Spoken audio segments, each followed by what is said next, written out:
Legend of the female general জনপ্রিয় উপন্যাস rebirth of the female general থেকে গৃহীত এই নাটকটি হি ইয়ানকে অনুসরণ করে। হি পরিবারের জ্যেষ্ঠ কন্যা, যাকে তাদের মহৎ মর্যাদা রক্ষা করার জন্য পরিবারের বৈধ উত্তরাধিকারী হি রুফেই হিসাবে নিজেকে ছদ্মবেশ ধারণ করতে বাধ্য করা হয়েছিল। যৌবনে হে ইয়ান জিয়ানচাং একাডেমিতে প্রতিভাবান জিয়াওজুয়ের মুখোমুখি হন, কিন্তু পরে যুদ্ধক্ষেত্রে নিজের ভাগ্য গঠনের জন্য পাণ্ডিত্যপূর্ণ সাধনা ত্যাগ করেন। বহু বছর পর তিনি ফিরে আসেন, কিন্তু তার ভাইয়ের কারণে পরিবার তার বিরুদ্ধে ষড়যন্ত্র করে। হে ইয়ান বেঁচে যান এবং শহরের গেট ক্যাপ্টেনের মেয়ে হি ইয়ান হিসাবে নিজেকে নতুন করে আবিষ্কার করেন। পুরুষের ছদ্মবেশে তিনি ইয়েঝু সেনাবাহিনীতে যোগদান করেন তার ন্যায্য উত্তরাধিকার পুনরুদ্ধারের জন্য।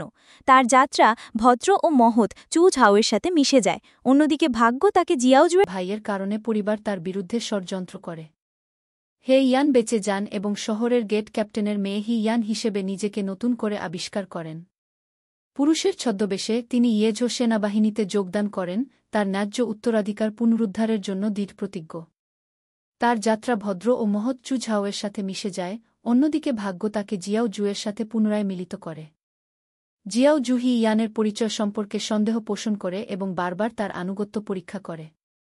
হি ইয়ান অবশেষে ইয়েঝো সামরিক পরীক্ষায় শীর্ষস্থান অর্জন করে। বেঁচে থাকার জন্য খুব কম সময় ছিল।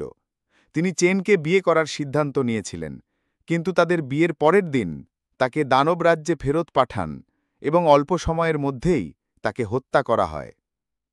ক্রুদ্ধ হয়ে চেন লং কিউতে ফিরে এসে দেখেন যে চেং ইয়ান লু মিং হিসাবে পুনর্জন্ম পেয়েছেন, একজন অমর।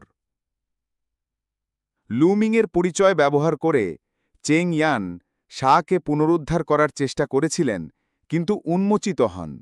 তিনি এবং চেন শেষ পর্যন্ত একটি চূড়ান্ত যুদ্ধে বাহিনীতে যোগ দিয়েছিলেন, ভালোর জন্য শাহকে সিল করে এবং 3টি রাজ্যের কাছাকাছি পুনরুদ্ধার করেছিলেন।